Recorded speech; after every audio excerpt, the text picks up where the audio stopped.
Hi everyone, Markaboy here, out in the woods, off-grid.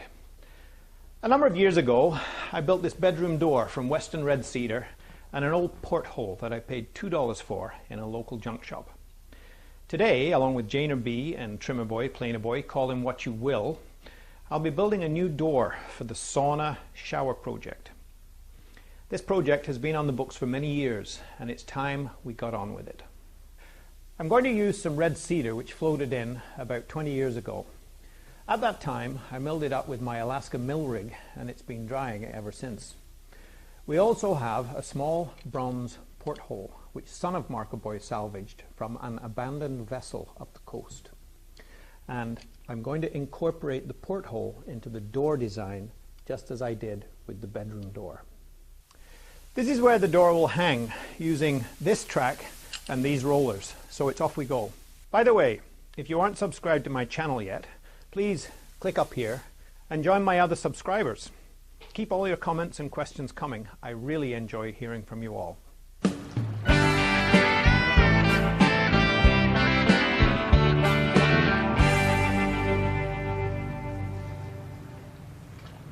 So once again, just a quick sketch, which is as close to formal planning as I ever come. Essentially, what I'm going to be doing is I'll have a couple of 2x6s as vertical stiles for the door, like so. A similar size rail across the top. A nice wide rail at the bottom, that always looks better. And then in between, tongue and grooved together, there'll be vertical boards of probably varying width, something like that. And in the middle, eventually, we'll place the porthole.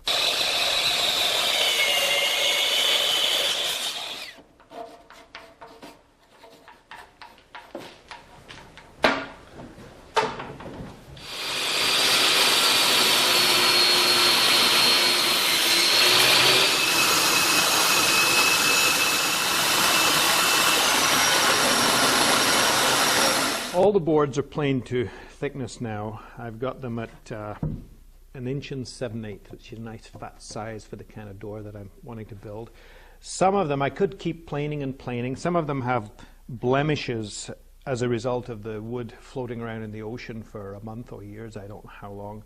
But I've decided to stop at 1 inch and 7/8. And so now I'm going to edge joint on my old jointer each board, and we can cut it to width and get an exact width. Then we can start building the door frame.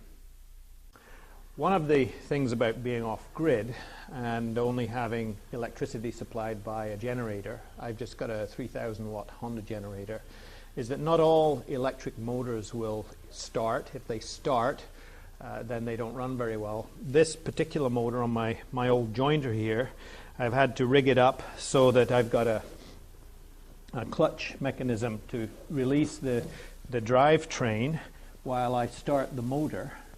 So I switch the motor on by lifting, and then I engage the belt slowly, and the joint is running. Otherwise, the motor will not start from scratch on the load, but it's just something we have to live with.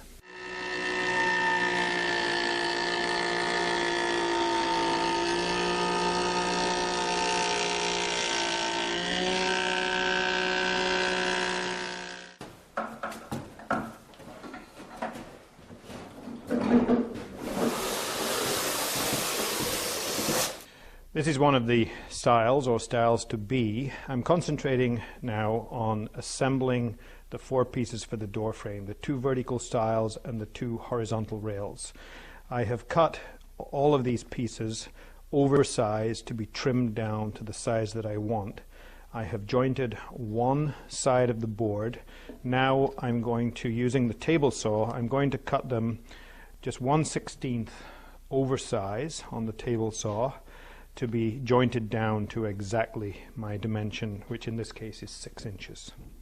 Finally, I can arrange the rails and stiles to lay out the door. And if you remember, we were going to have 7-foot by 3-foot door, roughly speaking. And we'll just arrange a good side and a not so good side.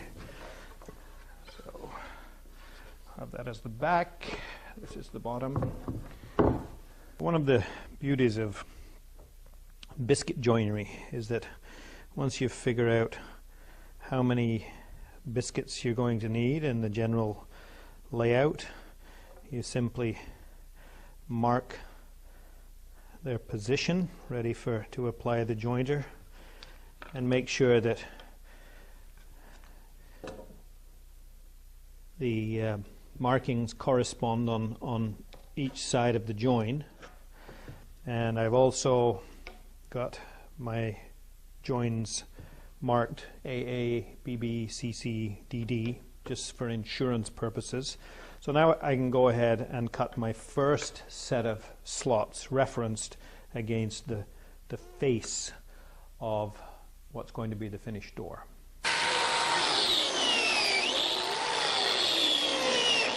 That's the basis of our join. Quick and easy once you get the hang of using the tool. Nothing new about it, but I think it works well in this instance. This seems to be how the door panels are taking shape, and while I'm rabbiting around the inside of the door frame, it makes sense to be rabbiting each of the joins here, which will be held together with a spline between each join. So the rabbet will be the same width and the same depth, and there'll be 1, 2, 3, 4, 5 splines inserted along the length of the panels.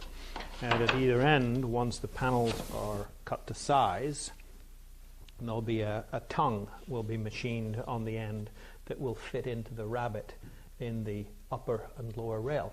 So that's the idea. The panel boards simply float within the door frame.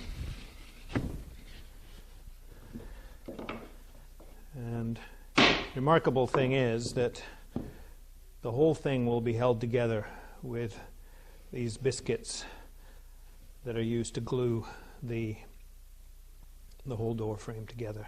So now comes the big moment. I have assembled some clamping blocks.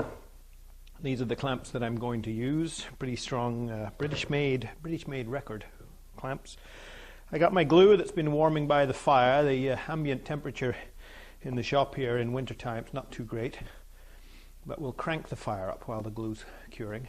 So I've got both header and footer ready to go. I'm going to pour some glue into the slots on the stiles, clamp it up, make sure it's square, and wait for the glue to dry.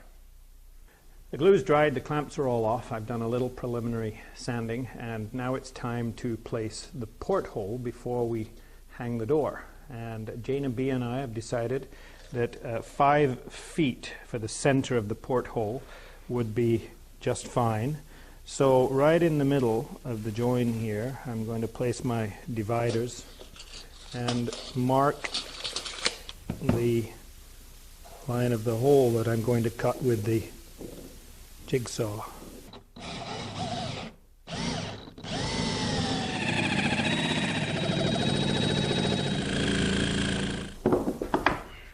I'll just put some temporary screws in for now. We've got the hole through, portholes in, and eventually I'll get some nice stainless steel bolts.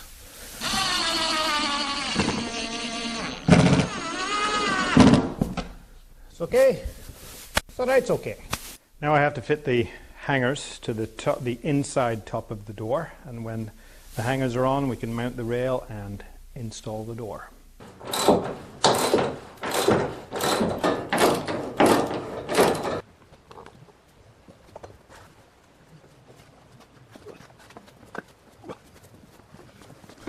Okay, now you got to get you ready? I'll lift if you want to guide.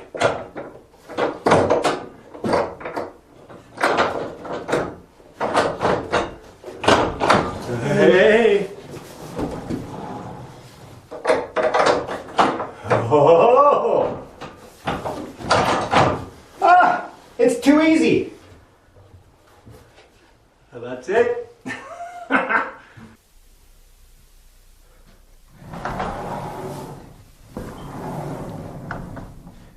That's the door all hung. Trimmer boy got all the trim on the outside here. I'll be finishing off this orifice here with some copper or brass just to make it nice and porthole-like. But that's it. And I'd like to thank you very much for watching. In particular, I'd like to thank Janer B.